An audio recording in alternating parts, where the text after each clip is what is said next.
Selamat pagi semuanya. Apa kabar? Tanpa terasa kita sudah masuk minggu yang keempat ya di Desember ini. Ini berarti Natal semakin dekat. Nah, ngomong-ngomong sudah siap untuk berlibur? Boleh tahu enggak 24-25 siapa yang keluar kota? Wah, panitia senang pasti ngelihatnya ya. Karena 24-25 pada hadir ya, ibadah di sini ya. Nah saudara, kita bersyukur, sebentar lagi kita akan merayakan Natal ya. Kita akan kembali mengingat kebaikan Tuhan atas hidup kita. Saudara, firman Tuhan hari ini diambil dari Yohanes 3 ayat 16. Mari kita membuka bersama-sama Yohanes 3 ayat yang ke-16.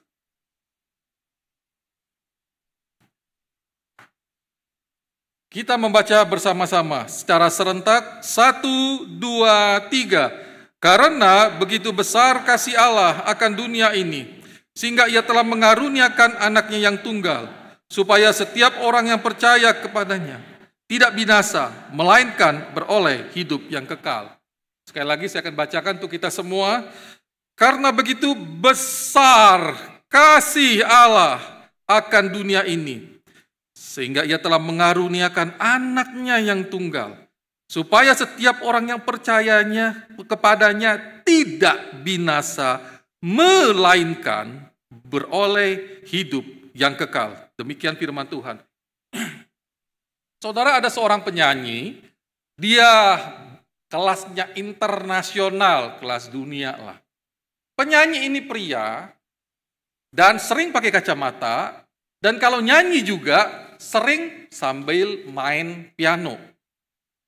Setahu saya bisa salah, penyanyi ini terkenal karena dia menyanyikan lagu soundtrack film Lion King. Ada yang tahu penyanyinya? Tidak ada ya? Nah, saudara mungkin ada yang tahu juga ya. Penyanyi itu bernama Elton John. Nah, Elton John. Ini foto terbarunya ya, udah cukup tua ya. Saudara, Elton John ini tidak bisa dipungkiri dia penyanyi kelas dunia. Tapi sayang sekali ada bagian dari hidupnya yang tidak bisa kita jadikan contoh teladan hidup. Kenapa? Karena Elton John ini seorang gay. Dia menyukai sesama jenis. Dan dia menghidupi, dia pelaku aktif. Dia betul-betul menjadi seorang gay. Nah saudara, singkat cerita, diceritakan Elton John ini pacaran, dia punya pacar. Berarti kita tahu pacarnya seorang pria. Dan saudara, mohon maaf sekali, izinkan saya minta maaf sekali. Elton John ini dikatakan melakukan hubungan suami istri dengan pacarnya. Saudara, setelah melakukan hubungan tersebut, pacarnya merasa dia berdosa besar. Dia merasa dia melakukan satu dosa yang menjijikkan di mata Tuhan. Dia merasa dia tidak layak di hadapan Tuhan. Pacarnya merasa apa yang dia lakukan itu tidak sesuai dengan iman kekristenan yang dia anut pada waktu itu. Jadi pacar Elton John itu hidupnya dirongrong rasa bersalah atas dosa yang dia perbuat. Saudara, tentu saja hidupnya gelisah, tidak ada damai sejahtera.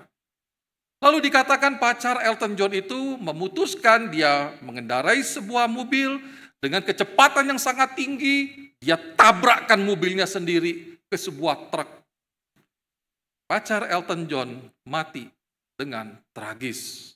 Dengan kata lain, pacar Elton John bunuh diri. Dia menghabisi nyawanya sendiri. Saudara, waktu saya membaca artikel ini, jujur saudara, saya sedih. Kenapa harus menghabisi nyawanya sendiri? Kenapa dia harus bunuh diri? Menyiksa, menyakiti hidupnya sendiri. Kenapa?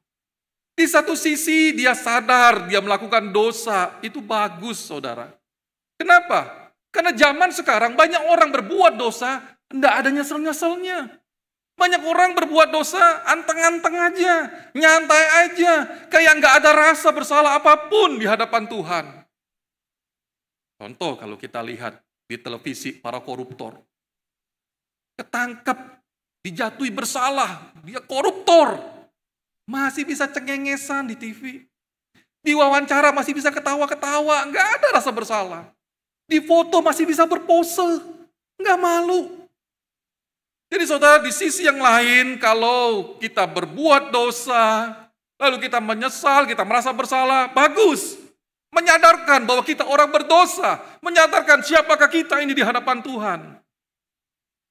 Tapi, waktu seseorang atau kita jatuh ke dalam dosa, seperti pacar Elton John, apakah harus bunuh diri, menghabisi nyawanya, menyakiti, melukai dirinya sendiri? Saudara, tentu kita semua sepakat, tentu tidak boleh melakukan perbuatan yang sesempit itu. Melakukan perbuatan yang sangat tidak terpuji seperti itu. Saya percaya kita semua setuju. Jangan bunuh diri. Kenapa? Karena seberat apapun dosa yang kita lakukan, separah apapun dosa yang kita telah perbuat, masih ada harapan. Masih ada harapan yang cerah. Masih ada harapan. Saudara, seandainya pacar Elton John dan termasuk kalau kita yang hadir di tempat ini sedang bergumul dengan dosa-dosa kita, membaca Yohanes 3 ayat 16 tadi, meresapinya, mengaminkannya dalam kehidupannya, saya percaya hidupnya akan beda. Saya percaya hidupnya akan berubah. Saya percaya hidupnya penuh dengan masa depan yang cerah. Saudara, apa sih isi Yohanes 3 ayat 16 tadi, saudara? Saya akan membacakan untuk kita semua. Karena begitu besar kasih Allah akan dunia ini, sehingga ia telah mengaruniakan anaknya yang tunggal. Saudara perhatikan di sana dikatakan sehingga ia telah mengaruniakan anaknya. Mari kita memperjelas bagian ayat ini. Ia di sini mengacu ke siapa? Bapa di surga. Telah mengaruniakan anaknya. Anaknya ini mengacu ke siapa? Yesus Kristus. Jadi kalau saya boleh terjemahkan ulang, sehingga Bapa di surga itu telah mengaruniakan anaknya yang tunggal, Yesus Kristus. Saudara perhatikan, waktu ditulis anaknya itu diberi keterangan tambahan, yang tunggal. Artinya Yesus itu anak Bapa satu-satunya, gak ada yang lain. Mungkin kalau bahasa kita semata wayang kali ya. Anaknya satu-satunya semata wayang yang dimiliki oleh Bapa. Saudara, mungkin kita mengatakan, loh kalau Yesus anak Bapa, kita ini anak siapa? Kita kan seringkali dibilang kita anak Tuhan, anak Tuhan. Kita ini anak siapa? Nah betul, kita memang anak Tuhan. Tapi anak Tuhan secara adopsi. Tapi kalau Yesus Kristus itu adalah anak Tuhan yang sesungguhnya, yang sejati, yang dimiliki oleh Bapa di surga. Nah saudara, pada waktu dikatakan anaknya yang tunggal, itu berarti Yesus Kristus itu adalah anak pribadi yang sangat dikasihi oleh Bapaknya. Satu-satunya kok. Sangat dikasihi, sangat dicintai oleh Bapaknya. Saudara ingat peristiwa waktu Yesus setelah selesai dibaptis oleh Yohanes Pembaptis. Diceritakan langit itu terbuka, lalu ada suara Bapa di surga di sana. Bapa di surga menyatakan, inilah anakku yang kukasihi. Dengan jelas Bapa di surga mengatakan, ini Yesus Kristus, anak yang dikasihi oleh Bapa. Tetapi saudara, menariknya adalah, Yesus anak Bapa yang tunggal itu, yang sangat dikasihi oleh Bapa itu, dianugerahkan bagi dunia ini. Atau dikaruniakan, atau diberikan, atau dihadiahkan bagi dunia ini. Saudara, kalau kita baca ayat ini, frase ini, ya nampaknya biasa-biasa aja ya. Sehingga Bapa telah mengaruniakan anaknya Yesus Kristus yang tunggal, satu-satunya yang ia cintai. Rasanya biasa aja. Tapi kalau kita memahami, merenungkan pada bagian ini, saudara, saya percaya setidaknya ayat ini akan mengetuk hati kita. Bahkan saya percaya ayat ini juga bisa membuat air mata kita meneteskan air mata. Nah, saudara coba perhatikan, dikatakan Bapa itu mengaruniakan. Pada waktu dikatakan Bapa itu mengaruniakan, bukan berarti Bapa itu hanya, kasih kepada manusia. Atau menghadiahkan kepada manusia. Udah selesai, nggak ada apa-apa. Saudara, nggak sesederhana itu. Kalau kita memahami waktu Allah Bapa itu mengaruniakan Yesus Kristus, anaknya yang tunggal. Saudara, itu berarti ada yang namanya pengorbanan. Kita tahu betul untuk apa Yesus itu dianugerahkan, diutus ke dalam dunia ini. Yesus datang ke dunia untuk menderita, untuk mati secara mengenaskan di atas kayu salib. Saudara, hukuman di kayu salib itu sangat mengerikan. Yang saya baca, saudara, sekarang ini hukuman salib sudah ditiadakan. Tak boleh diadakan lagi. Kenapa? Karena itu hukuman yang paling mengerikan yang pernah manusia ciptakan. Tidak boleh lagi. Tidak berperi kemanusiaan. Tapi itulah yang pernah dialami oleh Yesus. Satu penghukuman yang paling mengerikan. Saudara, pertanyaan itu apa? Bapak mengaruniakan anaknya. Saudara, tujuannya untuk menggenapkan rencana keselamatan bagi manusia yang berdosa. Supaya manusia bisa diampuni dosanya. Supaya manusia tidak dibinasakan. Supaya manusia bisa diselamatkan. Supaya manusia masih bisa punya pengharapan. Supaya manusia berdosa hidupnya masih punya pengharapan yang indah.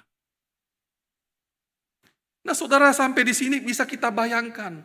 Waktu Bapak itu mengaruniakan anaknya. Saudara, saya percaya ada di sisi hati Bapak itu mengalami yang namanya kesedihan. Ayah mana sih yang gak hancur kalau melihat hati anaknya, melihat anaknya menderita, bahkan menderitanya luar biasa, begitu hebatnya. Orang tua mana hatinya yang gak hancur, gak sedih kalau melihat anaknya menderita. Saudara, waktu persiapin khotbah ini saya jadi ingat waktu anak saya Christopher masih bayi, ya. Nah, waktu kecil kan, biasalah disuntik vaksin, imunisasi, begitu-begitu ya. Nah, jujur saudara, saya walaupun kelihatan seperti Rambo, tapi hati Hello Kitty. Jadi waktu anak saya itu mau divaksin, bisa dikatakan 98% saya selalu permisi. Jangan disuntik dulu, sus. Entah itu dokter, entah itu suster, jangan disuntik dulu. Saya pamit keluar dulu. Saya minta istri saya nemenin. Saya tidak mau. Kenapa? Aduh, jujur aja ya. Saya kalau lihat anak saya disuntik, atau bahkan sampai menangis, aduh hati ini sedih, tidak enak begitu ya. Langsung saya keluar begitu. Nah, pernah satu kali anak saya waktu lahir itu sakit kuning. Lama, 2 atau 3 bulan. Jadi sering diambil darahnya. Nah, waktu itu waktu mau diambil darahnya, saya mengatakan, Mer, kamu yang jagain. Gua keluar dulu, gua kabur dulu. Saya pergi ke ujung lorong. Ini rumah sakitnya di Jakarta. Di ujung lorong. Saya pikir, wah, saya nggak akan kedengeran nih suara anak saya nangis. Tahu-tahu namanya anak nangis, sekali disuntik, teriak, wah, selorong itu, panjang sekali. Wah, kedengeran juga ya. Terus saya tunggu-tunggu, loh kok nangis terus anak saya, nggak berhenti-berhenti nangisnya. Tunggu-tunggu, masih nggak berhenti-berhenti. Akhirnya, kesel juga saya. Dan khawatir juga, kenapa nih nangis terus? Saya datengin, saya samperin, saya bilang sama Mary, Mer, kenapa? Kok nangis terus?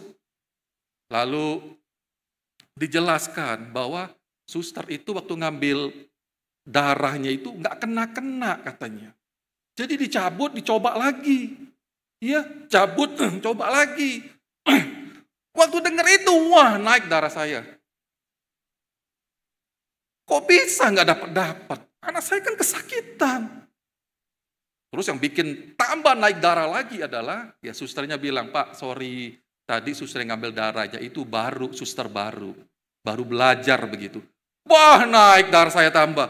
Jadi maksudnya anak saya kelinci percobaan, dicoba-coba begitu. Wih, naik darah, saudara. Nah, untung saya ingat ya, kalau mau marah itu boleh, enggak boleh. Tapi kalau mau marah, hitung dulu 1 sampai 1000. Walau boleh marah. 1, 2, 3, 4, 5. Ya, keburu pergi atau susternya. Ya saudara, intinya saya berjuang untuk tidak marah. Akhirnya bisa juga tidak marah. Tapi dari situ saya melihat anak saya nangis. Waduh, hati bapak mana sih nggak sedih melihat anaknya sakit. Nah saudara, saya percaya Bapa di surga, Dia bukan robot. Dia bukan Allah yang nggak punya perasaan. Dia bukan Allah yang mati rasa. Tentu saudara ada sisi di mana hati Bapa itu sedih melihat anak yang Dia cintai menderitanya luar biasa. Tentu pertanyaannya, loh, kalau Bapak tahu, Bapak menganugerahkan, mengkaruniakan anaknya, Yesus pasti akan menderita. Kenapa dilakukan? Kenapa tetap dikaruniakan? Kenapa? Saudara, waktu persiapin khotbah ini saya terus merenungkan, memikirkan kenapa Allah tetap mau mengaruniakan anaknya. Kenapa? Katanya sayang kok. Saudara, jawabannya ada di bagian 16a. Karena begitu besar kasih Allah akan dunia ini, karena Allah begitu mengasihi manusia yang berdosa. Karena Allah mengasihi kita orang berdosa. Bahkan kasih di situ ditambah keterangan begitu besar penekanannya. Sangat amat besar Allah itu mengasihi manusia berdosa. Sehingga Ia rela mengaruniakan anaknya. Walaupun anaknya harus berkorban, walaupun anaknya harus menderita. Karena Bapa di surga sangat mengasihi kita orang berdosa.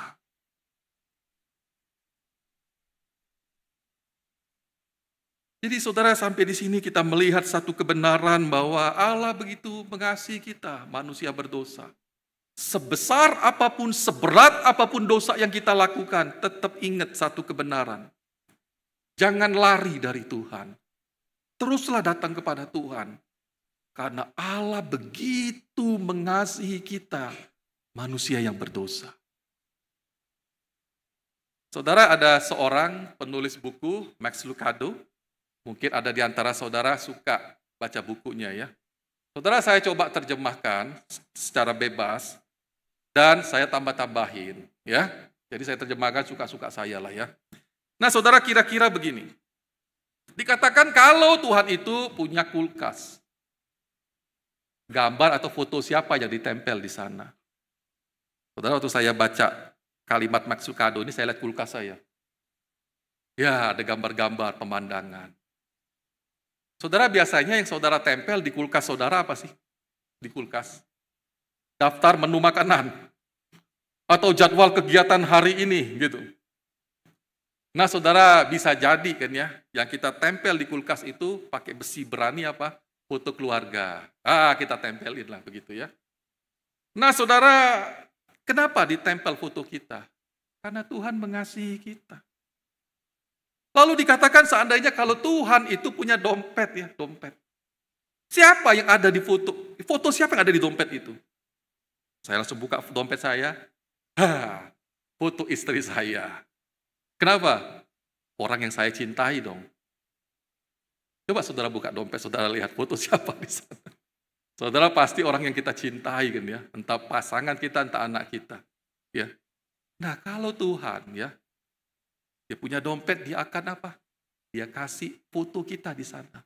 Kenapa? Karena Tuhan sayang sama kita. Lalu saudara, Tuhan mengizinkan bunga-bunga itu tumbuh di sekitar kita, bermekaran. Kenapa saudara? Kalau saya boleh tambahkan, supaya kita itu tersenyum. Karena Tuhan pengen membuat kita tersenyum. Tuhan pengen melihat senyuman kita. Kenapa? Karena Tuhan sayang betul dengan kita walaupun kita berdosa. Jadi saudara, Allah itu sangat mengasihi orang yang berdosa. Jangan melukai diri. Jangan menilai diri kita jelek, hancur karena keberdosaan kita. Jangan lari dari Tuhan. Datanglah kepada Tuhan. Karena Tuhan sangat mengasihi kita, orang yang berdosa. Dia amat sangat mengasihi kita, orang berdosa. Nah saudara, sampai di sini, Sekarang, yang perlu kita renungkan lebih jauh adalah kasih seperti apa yang Allah berikan kepada kita. Oke, Allah itu mengasihi kita, begitu mengasihi kita, oke. Sekarang pertanyaannya adalah kasih seperti apa yang Allah berikan kepada kita, orang berdosa. Nah saudara, yang pertama, kasih yang didasari oleh anugerah semata. Sekali lagi, kasih yang didasari hanya oleh anugerah semata. Saudara, di sana dikatakan karena begitu besar kasih Allah akan dunia ini sehingga Ia telah mengaruniakan anaknya yang tunggal. Saudara, pertanyaannya buat kita adalah dikatakan Allah itu mengasihi dunia ini sehingga Dia mengaruniakan anaknya. Pertanyaannya adalah dalam kondisi apa manusia itu mendapatkan kasih Tuhan yang begitu besar? Dalam kondisi apa manusia dikasihi oleh Allah? Apakah manusia dalam kondisi yang suci, yang kudus, hidupnya lagi benar-benarnya, hidupnya lagi baik-baiknya? Tidak. Kalau begitu dalam kondisi apa manusia itu mendapatkan kasih Allah? Saudara, dalam kondisi keluarga yang mengalami kehancuran. Dalam kondisi manusia yang melawan Tuhan. Dalam kondisi manusia yang menjauh dari Tuhan. Dalam kondisi manusia yang tidak mengasihi satu dengan yang lain. Dalam kondisi manusia kakak beradik saling membenci satu dengan yang lain. Dalam kondisi anak saling membenci kepada orang tuanya. Dalam kondisi manusia hidup di dalam dosa yang sejadi-jadinya. Dalam kondisi itulah Allah memberikan kasih-Nya kepada kita, manusia berdosa. Saudara, kebenaran ini juga ditekankan di dalam Roma 5 ayat 8. Dikatakan, akan tetapi Allah menunjukkan kasih-Nya kepada kita oleh karena Kristus telah mati untuk kita ketika kita masih suci.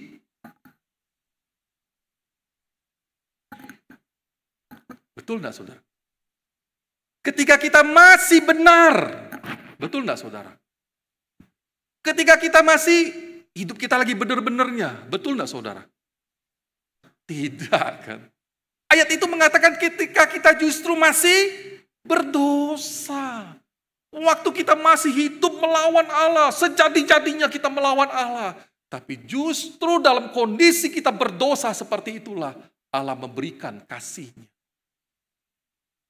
Saudara, sampai di sini kita pikir-pikir ya. Kenapa Allah mengasihi kita? Padahal kita sedang melawan Allah. Padahal kita sedang berdosa. Kenapa Allah memberikan kasih-Nya kepada kita? Seharusnya kita nggak layak menerima kasih itu, kan? Kita nggak layak menerima kasih itu. Yang layak kita terima hanyalah satu. Yang layak diterima oleh manusia berdosa hanya satu. Apa? Penghakiman oleh Allah. Penghakiman yang mengerikan itu. Itulah yang layak diterima oleh manusia berdosa. Tapi kenapa waktu kita berdosa justru kita menerima kasih Tuhan? Kita tidak layak menerima itu. Kalau kita mau jujur dalam hidup kita, kita berkata kepada Tuhan, tidak layak Tuhan aku menerima kasih-Mu Tuhan. Tapi kenapa Tuhan tetap berikan kasih ini kepada kita, orang berdosa? Saudara, kasih itu diberikan kepada Allah berdasarkan anugerah semata. Bukan karena kita hebat dulu, bukan kalau kita sedang baik, bukan karena kita sedang suci-sucinya. Gak ada orang yang bisa suci di hadapan Tuhan. Tapi ini semua semata-mata didasari oleh anugerah Tuhan kepada kita, orang berdosa. Saudara, anugerah itu apa sih? Saudara, anugerah itu kebaikan Tuhan yang Tuhan berikan kepada kita, orang berdosa.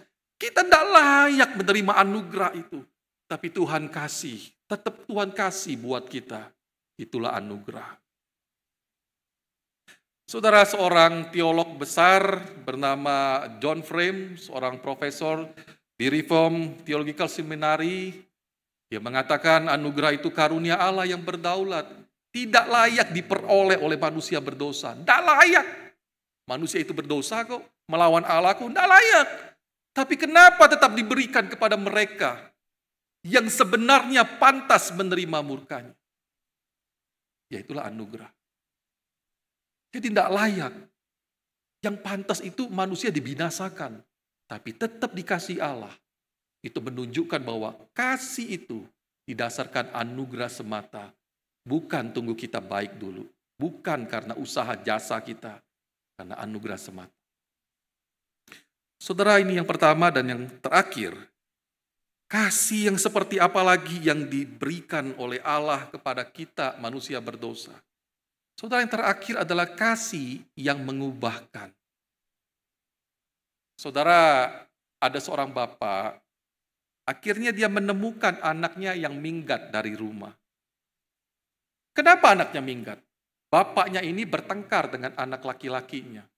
Karena anak laki-lakinya suka hidup dalam dunia malam. Ke diskotik, judi, main perempuan, ya, hidupnya jauh dari Tuhan. Papanya marah, papanya tegur keras, kamu harus bertobat. Tapi apa yang terjadi? Anaknya marah, anaknya pergi, minggat dari rumah. Papanya karena dia mengasihi anaknya, dia pergi cari anaknya. Sampai dia ketemu dengan anaknya, papanya ngomong sama anaknya, "Nak, pulanglah ke rumah. Papa menerima kamu apa adanya. Segala perbuatan dosa kenakalanmu Papa terima. Yang penting kamu pulang ke rumah. Papa terima kamu apa adanya." Lalu papanya juga berkata, "Kalau kamu pulang ke rumah, Papa janji, Papa tidak akan melarang-larang kamu lagi untuk berbuat yang kamu suka. Terserah kamu mau berbuat apapun juga. Mau ke diskotik, mau hidup dunia malam kek, mau berjudi, Papa tidak larang lagi. Papa terima kamu apa adanya. Kenapa? Karena Papa sangat mengasihi kamu." Saudara, dari cerita ini, menurut saudara, apakah Bapak itu sungguh mengasihi anaknya? Apakah sungguh Bapak itu memberikan kasih yang sejati kepada anaknya? Saudara, saya percaya kita semua sepakat mengatakan Bapak itu sebenarnya tidak mengasihi anaknya sama sekali. Di awal memang kelihatan mengasihi, aku menerima kamu apa adanya. Walaupun kamu nakal, berbuat dosa semaunya, aku terima kamu apa adanya. Kelihatan penuh kasih ya. Tapi kalau kita selanjutnya kita melihat, terserah mau buat apapun juga, Papa tetap biarkan Papa menerima kamu, karena Papa mengasihi kamu. Saudara, itu bukan memberikan kasih. Itu bukan Papa yang mengasihi anaknya. Saudara, kalau yang namanya kasih, kasih itu pasti akan mengubahkan orang yang ia cintai. Saudara, itu yang dilakukan oleh Tuhan. Saudara, dikatakan supaya setiap orang yang percaya kepadanya tidak binasa, melainkan beroleh hidup yang kekal. Saudara, di sana dikatakan supaya. Jadi saudara, ada indikasi bahwa sebelum manusia berdosa itu menerima Tuhan Yesus, sebelum dia percaya kepada Tuhan Yesus, saudara, statusnya adalah orang berdosa. Akhir dari hidupnya adalah kebinasaan. Oke? Tetapi Allah sangat mengasihi manusia berdosa. Allah tidak menghendaki manusia itu dibinasakan. Oleh karena itu, Allah mengkaruniakan anaknya. Supaya setiap orang yang percaya kepada Yesus Kristus tidak dibinasakan. Justru mengalami perubahan transformasi. Hidup kekal bersama dengan Allah. Jadi saudara, kita lihat kasih Allah. Kasih yang ingin mengubahkan. Tadinya budak dosa, hamba dosa. Tapi pada waktu orang yang mau percaya kepada Tuhan Yesus, dia menjadi anak Allah, hamba Allah. Dulu dia adalah akan dihakimi oleh Tuhan, dibinasakan oleh Tuhan. Tapi sejak dia terima Tuhan, saudara, hidupnya tidak lagi menuju kebinasaan. Tapi berubah hidupnya kekal bersama dengan Tuhan. Kasih yang mengubahkan kehidupan orang yang dia cintai. Nah saudara, kalau kita lihat di dalam Alkitab, Ternyata Allah karena kasih-Nya bukan hanya mengubah status dan tujuan akhir hidup manusia, tapi di sepanjang hidup ini, Tuhan karena kasih-Nya juga akan terus mengubah karakter kita, mengubah kehidupan kita, menolong kita untuk meninggalkan dosa-dosa kita. Sampai semakin hari hidup kita semakin serupa Kristus. Saudara, karena kasih-Nya, kasih Allah itu akan mengubah kehidupan kita. Ya, awalnya Tuhan mengasihi kita apa adanya. Dengan segala keberdosaan kita, Allah mengasihi kita apa adanya. Tapi kasih Allah tidak berhenti hanya menerima apa adanya. Dia akan mentransformasi, dia akan mengubah kehidupan kita. Semakin hari, semakin hidup yang benar, berkenan di hadapan Tuhan. Kasih yang mengubahkan. Saudara, saya mengamini kebenaran ini dan saya sendiri mengalami kebenaran ini. Dan saya percaya saudara juga mengalami kasih yang mengubahkan itu. Saudara, izinkan saya untuk men-sharingkan pengalaman hidup saya. Untuk menceritakan bagaimana kasih Tuhan yang mengubahkan itu. Saudara, waktu tahun 2000, kalau saudara ketemu dengan saya, penampilan saya tidak seperti ini, saudara ya. Kalau sekarang penampilannya rapi gitu ya. Pakai jas, pakai dasi. Wah, kelihatan rapi, keren begitu ya. Tapi dulu, kalau tahun 2000, pertama kali saya datang ke Bandung, kuliah di Maranatha, penampilan gak kayak begini, saudara. Dulu, rambut panjang, sepundak, saudara dulu.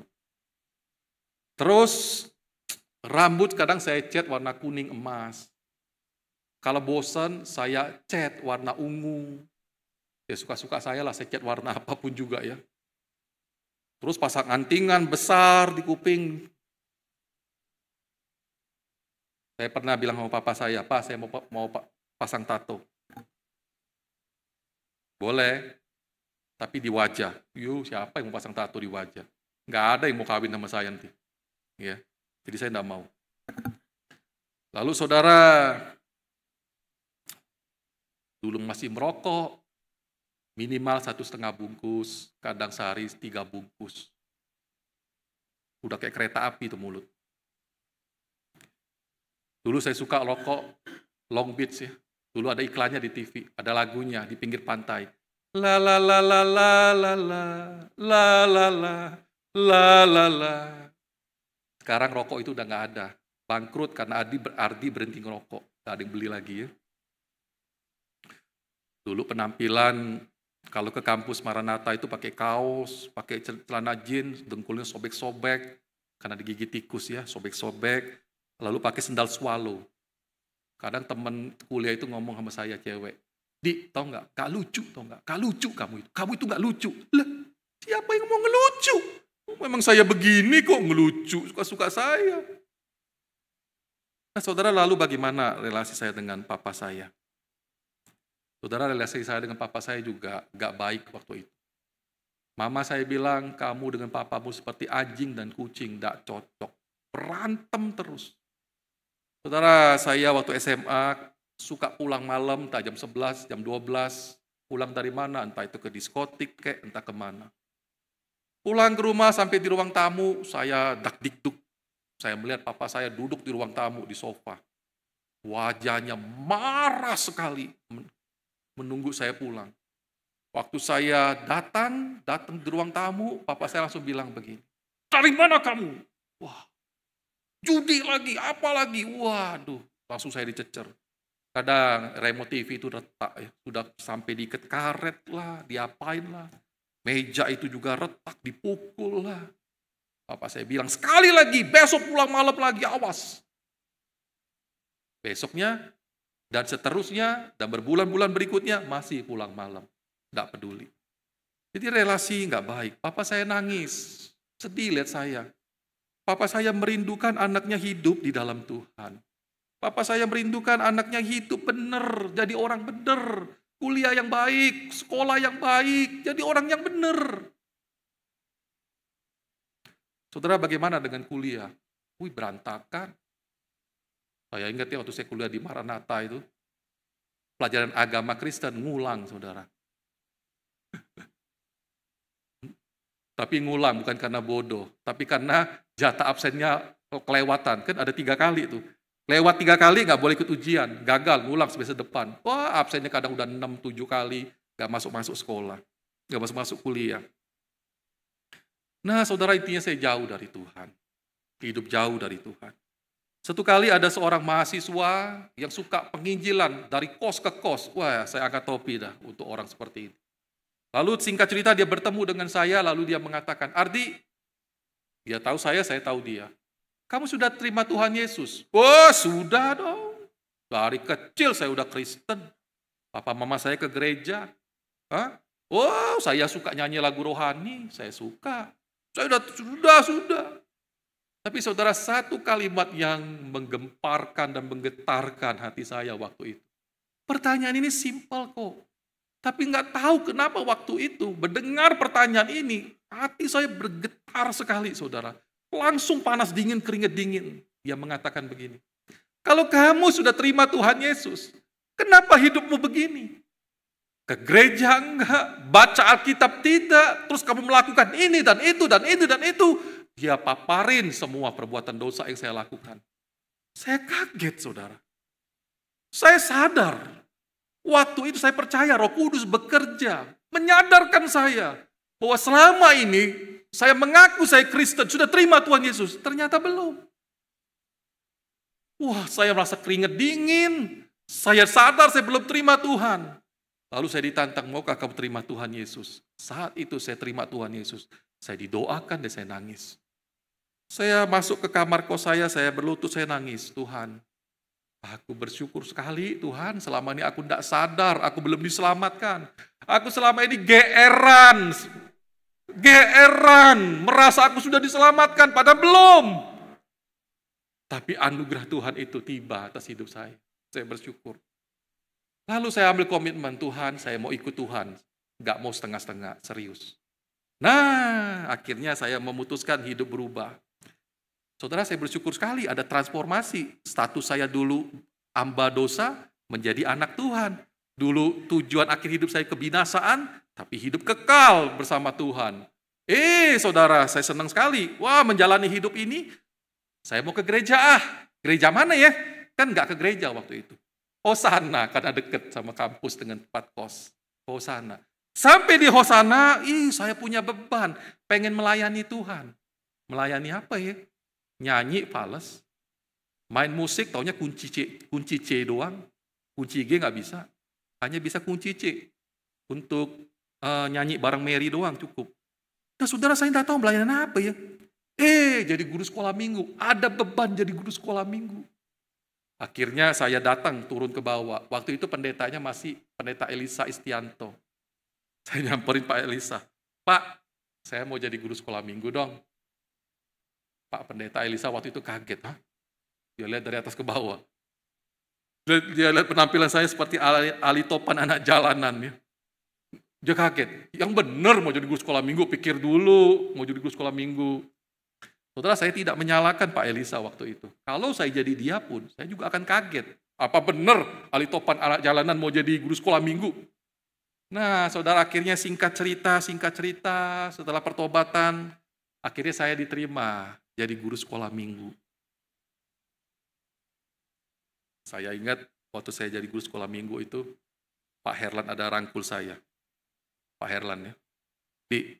Sekarang kamu itu jadi guru sekolah minggu. Kamu itu harus jadi teladan buat anak-anak di sini. Rambut tuh potong. Gua disuruh potong rambut, saudara. Udah kayak gini, panjang bagus ya, tinggal dikepang bagus. Aduh, disuruh potong. Ya, jadi teladan. Tuh, nih, kantingan, lepas. Jadi teladan. Oh, di kantung tuh rokok, lepas. Mau jadi, kamu ikut Tuhan tuh, ya jadi teladan lah. Inti saya ingat Pak Erlan tuh ngomong, jadi teladan. Pulang ke kos, saya mengatakan, iya, saya mau. Potong rambut. Celana sobek-sobek digigit tikus. ganti. Wah, celana yang bagus. Pakai sepatu pantofel, kemeja. Wih, ganteng banget pokoknya waktu itu. Wah, saya datang ke gereja hari Minggunya kan. Waktu saya datang ke gereja hari Minggu, saya ingat sekali itu. Guru-guru sekolah minggu responnya apa. Pada kaget, wah, sampai ada tepuk tangan ngelihat penampilan baru saya. Mereka pikir mungkin mereka melihat Andi Lau kali datang, wah, Tau Mingse, tepuk tangan. Tapi mereka kecewa, ya Ardiansa. Tapi mereka tepuk tangan, wah, penampilannya baru, wah. Nah, saudara, setelah jadi Andi Lau, ya, saya di mana itu, saudara? Di bawah baju yang warna merah, itu kotri ya, guru sekolah minggu dulu. Ya, lumayan ya, nggak ali topan anak jalanan lagi ya, udah jadi kayak Tau Mingse dikit. Nah, saudara, saya bersyukur sekali Tuhan, betul firman Tuhan mengatakan, karena kasih-Nya Allah akan mengubah hidup kita. Sampai sekarang, banyak hal hidup saya masih diubah oleh Tuhan. Banyak hal karakter saya yang tidak baik terus diubah oleh Tuhan. Saudara, bagaimana dengan relasi dengan saya dengan papa saya? Waduh, setelah saya bertobat, relasi saya dengan papa itu baik sekali. Sampai mama saya bilang gini, dulu kayak anjing dan kucing ya, sekarang akrab sekali duaan ya. Papa saya dulu kalau nelpon nggak bilang, halo Ardi, nggak keren. Kalau nelpon, halo boy, boy-boyan manggilnya. Halo boy, anak kesayangan papa. Beda ngomongnya. Dulu mah, apa? Minta duit, kalah judi. Wah, sekarang mah, halo boy, anak kesayangan papa.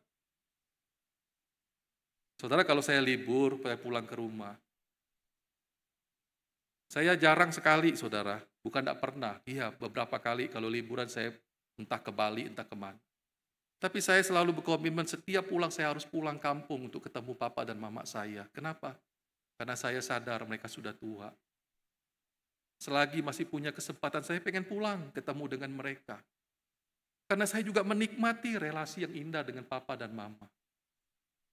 Saudara, waktu saya merenungkan firman Tuhan ini, saya mengatakan, ya Tuhan, amin firman-Mu Tuhan.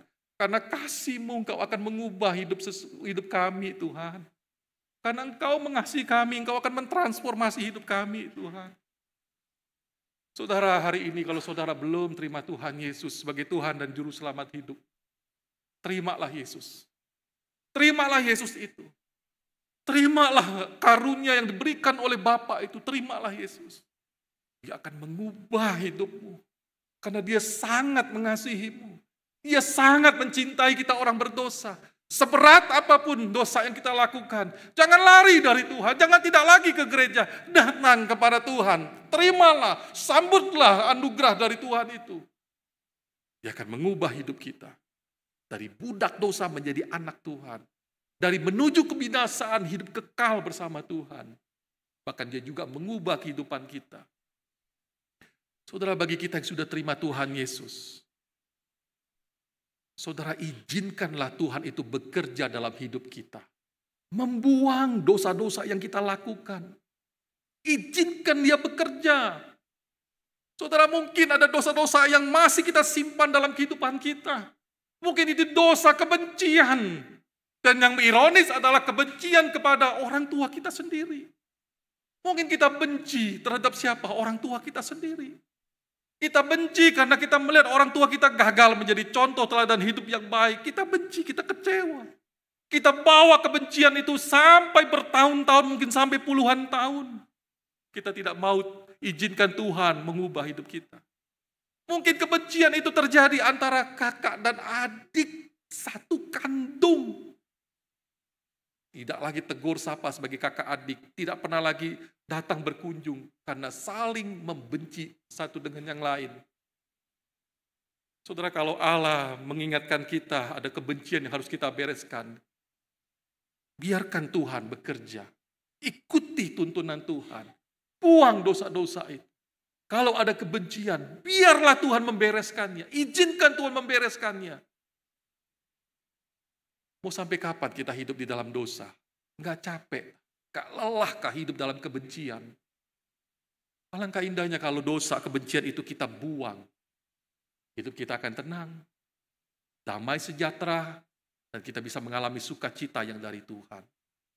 Saudara, izinkan Tuhan mengubah hidup kita, karena Dia sangat mengasihi kita. Saudara, Allah itu mengasihi kita, Dia menerima kita apa adanya. Tapi karena kasih-Nya juga, Dia tidak akan membiarkan kita hidup apa adanya. Dia akan terus mentransformasi, mengubah hidup kita, karena Dia sangat amat mengasihi kita, orang berdosa. Mari saudara, kita tundukkan kepala, kita berdoa.